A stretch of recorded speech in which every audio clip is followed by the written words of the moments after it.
So guys, welcome back to my channel Bonushree Educative Classes. It's me Bonushree, and if you are new to my channel, please do subscribe my channel and press the bell icon to get the notification at the earliest.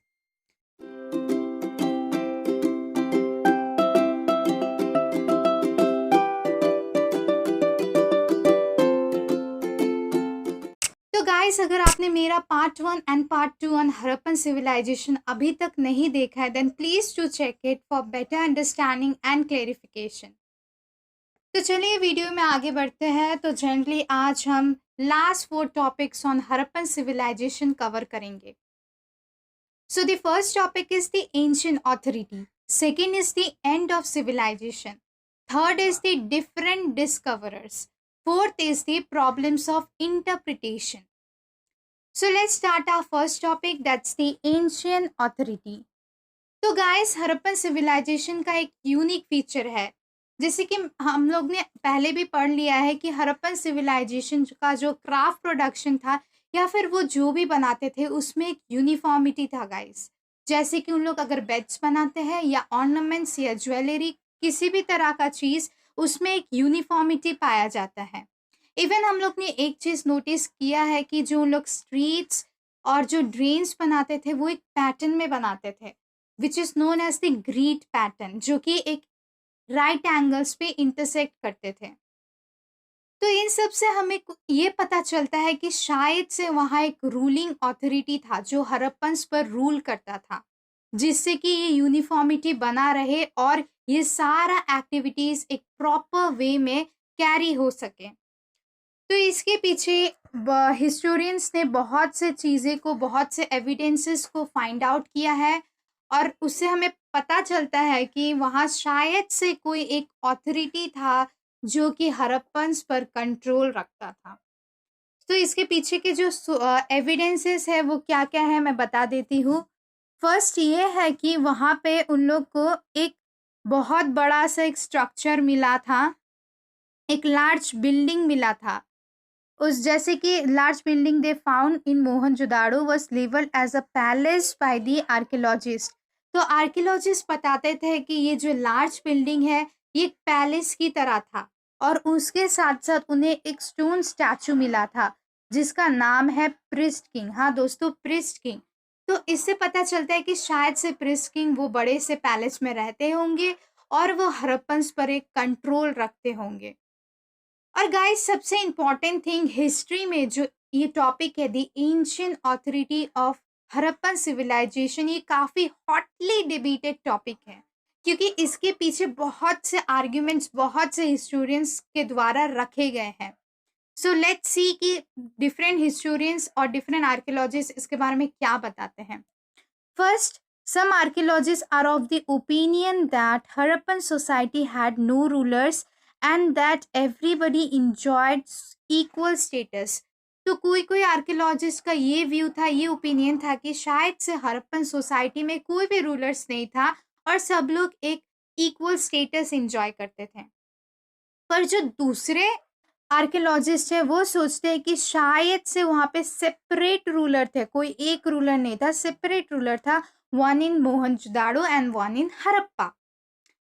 इसके अलावा भी हमें और भी चीज़ें पता चलता है, जैसे कि और एक आर्ग्यूमेंट पता चलता है कि जो आर्कियोलॉजिस्ट बताते हैं कि जैसे कि वहाँ पे एक आर्टिफैक्ट्स में सिमिलैरिटी थे, एविडेंसेस हमें मिले हैं प्लान सेटलमेंट्स का, standardized ratio of brick size and the establishment of settlements near the raw materials near the raw materials.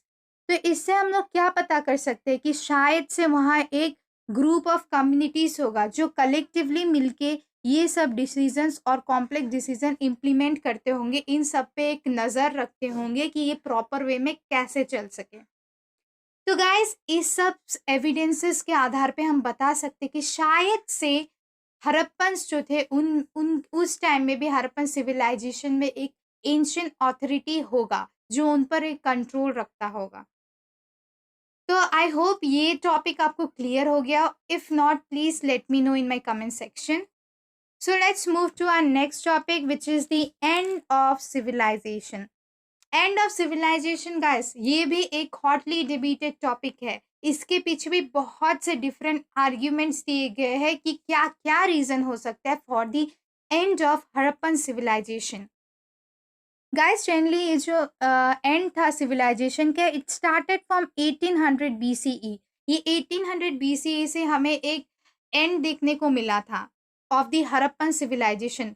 जो हड़प्पन सिविलाइजेशन था, धीरे धीरे जो पॉपुलेशन था, they begin to move into new settlements in Gujarat, Haryana and western UP.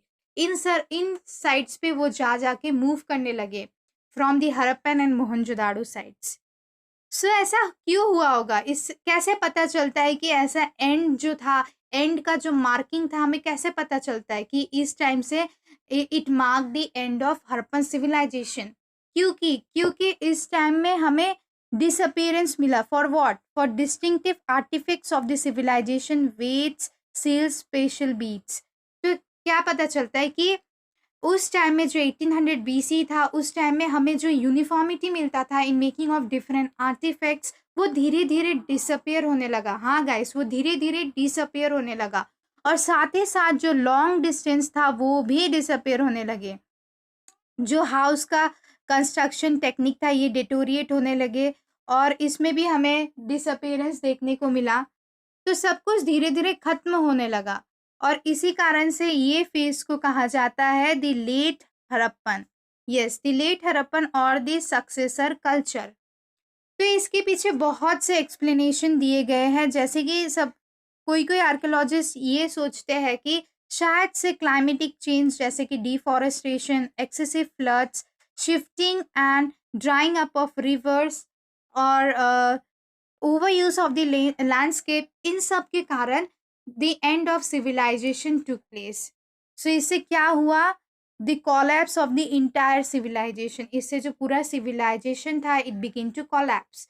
But दोस्तों, इसके बाद भी और एक इम्पॉर्टेंट चीज बताया गया है कि second number is that advent of Aryans. कुछ हिस्टोरियंस ये कहते हैं कि जैसे जैसे आर्यंस आने लगे, उसके बाद ही ये जो सिविलाइजेशन था ये खत्म होने लगा, ये एंड होने लगा। तो ये सब रीजंस है, ये सब एजम्पशंस है, ये सब तो क्लियर नहीं है, बस ये एजम्पशंस है हिस्टोरियंस के कि शायद से ये सब हुआ होगा जिस कारण से द सिविलाइजेशन का एंड हो गया। क्योंकि हमें इसके पीछे अच्छे खासे सोर्सेस और रिमेन्स और एविडेंसेस नहीं मिल पाए on the basis of the end of civilization. तो हिस्टोरियंस जनरली इनके पीछे एक एजम्पशन लगाते हैं, शायद से ऐसा हुआ होगा। So now let's move to our next topic which is the discoverers of Harappan civilization. Harappan civilization को बहुत से आर्कियोलॉजिस्ट डिस्कवर किए थे। फर्स्ट इज द कनिंगम जो था, he was the first directive general of ASI means archaeological survey of India. तो इसने अपना एक्सकावेशन कब स्टार्ट किया, in the mid of 19th century।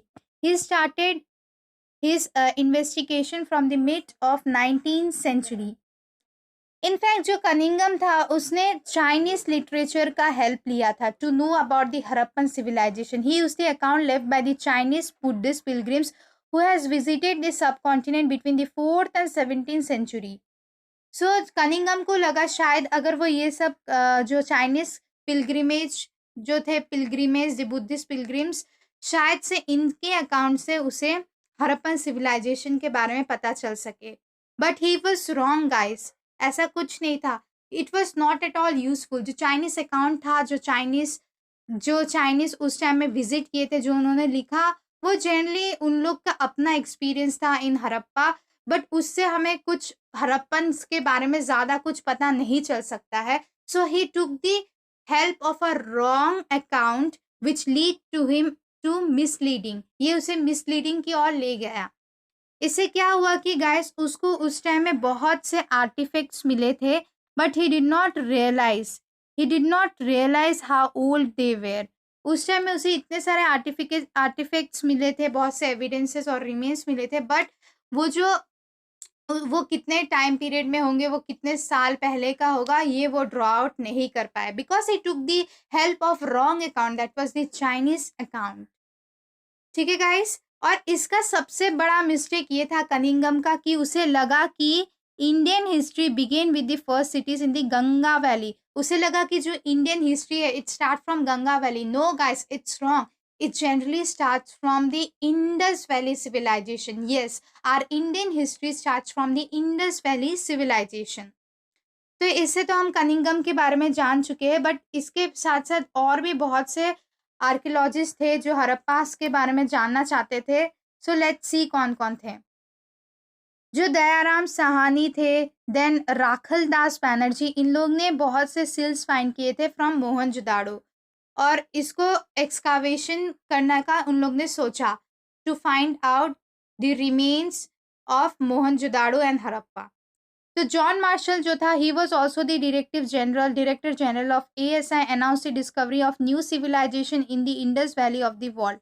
S.N. Roy noted the story of Indian archaeology that Marshall left India 3,000 years older than he had found her. This was because similar till then unidentified seals were found at the excavation at Mesopotamian sites.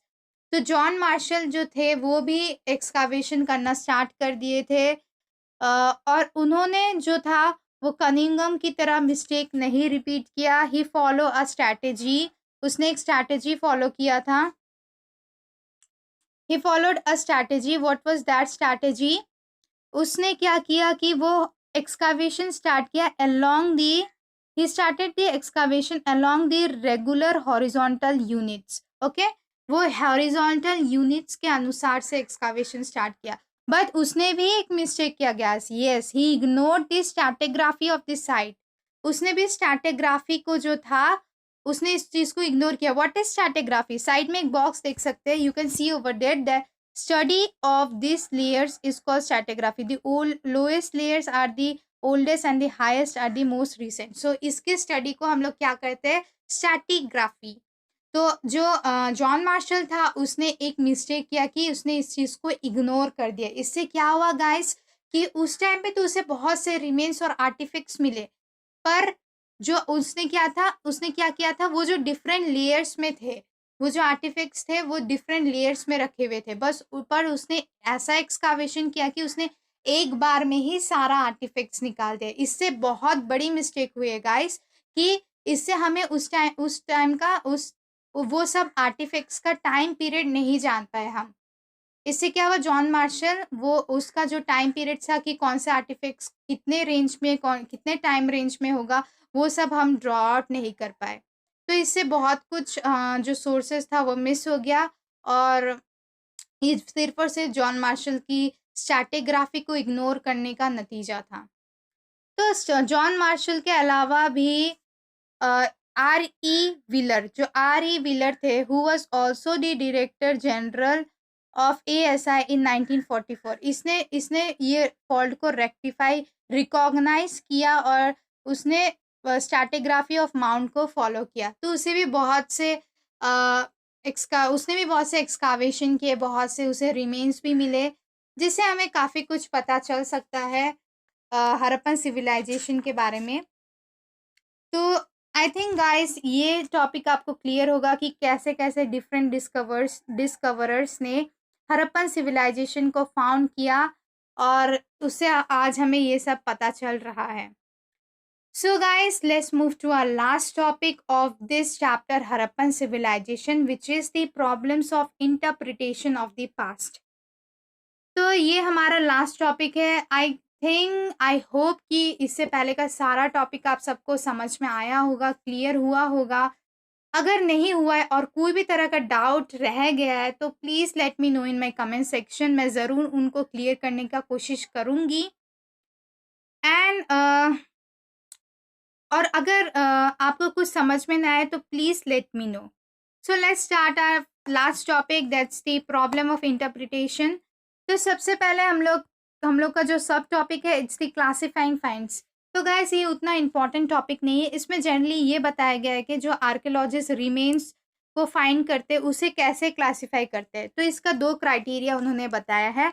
Archaeologists classify their find. One simple principle of classification is in terms of materials. Materials के basis पे उन लोग classify करते हैं, that is such as stones, clay, metal, ivory, bones. Second, उन लोग function के basis पे identify करते हैं, ठीक है, कि ये किस चीज़ के लिए use किया गया होगा, ये टूल, ये ऑर्नामेंट्स किस बेसिस के लिए यूज़ किया गया, फॉर रिचुअल यूज़ और फॉर डेली यूज़, ये पता करते हैं। तो बाकी सब इसमें वैसे ही कुछ लिखा है। आप लोग इसको थोड़ा सा रीड आउट कर लीजिए तो आप समझ सकते हैं, क्योंकि ये बहुत ईजी वर्ड्स में लिखा है and it's not much important. So let's move to our next sub topic which is the problem of interpretation. ये टॉपिक इम्पॉर्टेंट है और आपको इसको थोड़ा पढ़ना है अच्छे से। So let's know what was it.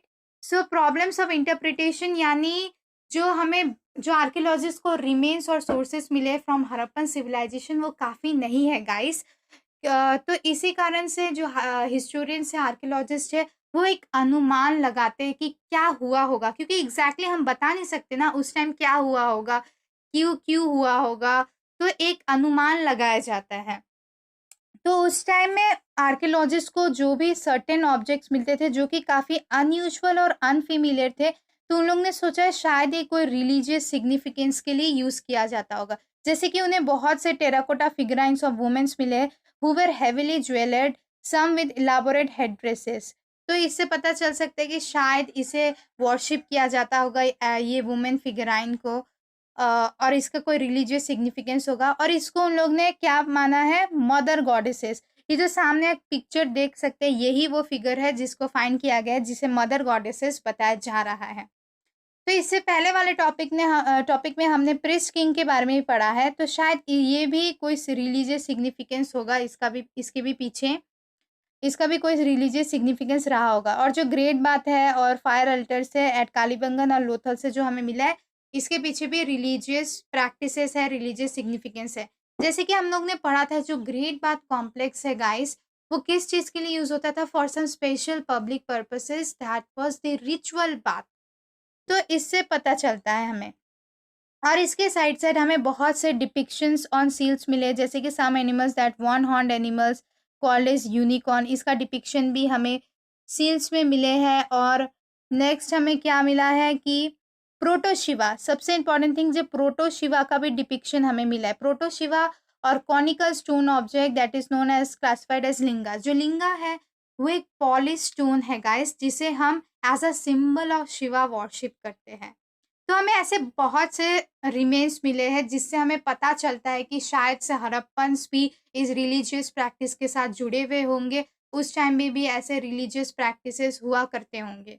Okay, so next thing is that इसमें और भी बहुत से चीज़ें मिले हैं, जैसे कि जो प्रोटोशिवा है इसका जिक्र ऋग्वेदा में भी होता है, the earliest Rigveda which was compiled from 1500 to 1000 BCE।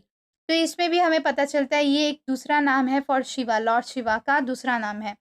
फिर रुद्र जो है ऋग्वेदा में इसे हम पशुपति के नाम से जानते हैं, who is the Lord of animals. तो गाइस इन सब से हम ये कंक्लूड कर सकते हैं कि उस टाइम में भी रिलीजियस प्रैक्टिसेस थे, और ऐसा हम बता नहीं सकते, it's just a assumption of the historians and archaeologist, क्यों इट्स द इंटरप्रिटेशन, अनुमान बस लगाया जा सकता है कि ऐसा हुआ होगा। सो एक इम्पॉर्टेंट टॉपिक है, इम्पॉर्टेंट एक पॉइंट है, दैट इज द शाहमान्स, जो बॉक्स में दिया है। Who were shamans? Shamans are the men and women who claim to have some magical and healing powers as well as an ability to communicate with the other world। तो जो शाहमान्स थे वो एक ऐसे पर्सन थे, they were both men and women, जो claim करते थे कि they have some healing and magical powers, और उन लोग भगवान से या दूसरे वर्ल्ड से भी कम्युनिकेट कर सकते हैं। सो ये एक इम्पॉर्टेंट पॉइंट है जो शायद 1 मार्क्स क्वेश्चन में भी आ सकता है। So please keep it in your mind, who were the शाहमान्स।